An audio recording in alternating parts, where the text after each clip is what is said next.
আসসালামু আলাইকুম দর্শক, আমার স্ক্রিনে চারজন কুলাঙ্গারকে দেখতে পাচ্ছেন। এদেরকে নিয়ে কথা না বললে পারা যায় না। এটা হচ্ছে কুমিল্লার মুরাদনগরের ঘটনা। প্রবাসীর স্ত্রীকে রাতের অন্ধকারে এরা চারজন ধর্ষণ করে। এখানেই শেষ নয়, এটাকে এমনভাবে দ্বন্দ্বে সৃষ্টি হয়ে যাচ্ছে যে একজন প্রবাসীর স্ত্রী, সে দেশের জন্য প্রবাসে আছে এবং তার স্ত্রীকে রেখে গেছে দেশে, তাকে ধর্ষণ করা হয়েছে। কিন্তু এখানে শেষ কি?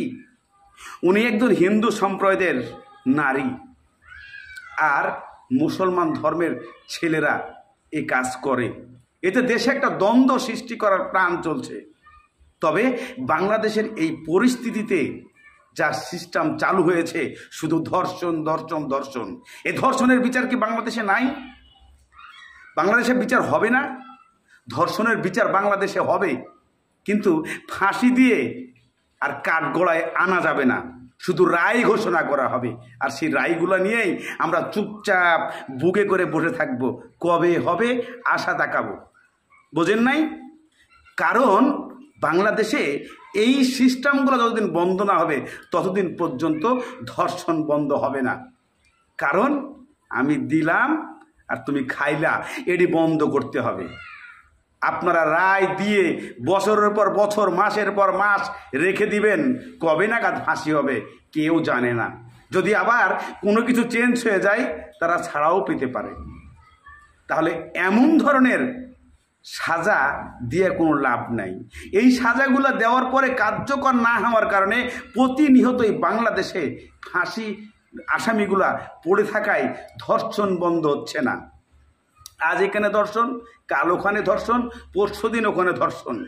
মুরাদনগরের ঘটনাটা, এটা কি মানে নেওয়ার মতো? এটা ধর্মীয়ভাবেও আঘাত হানে একজন আরেকজনকে। দুই ধর্মেই একটা ধর্ষণ করা হয়েছে রাতের আধারে। এটা আমরা মুখে প্রতিবাদ করে পারি, কিন্তু প্র্যাকটিক্যালে এগুলার ফাঁসি সাধারণ জনগণের সামনে অথবা পিটিয়ে হত্যা করা সবচাইতে মূল্যবান কাজ হবে বাংলাদেশের। কারণ এদেরকে ফাঁসির কাঠগড়ায় দাঁড় করিয়েও যখন রায় হয়ে যায়, তাদের ফাঁসি হচ্ছে না।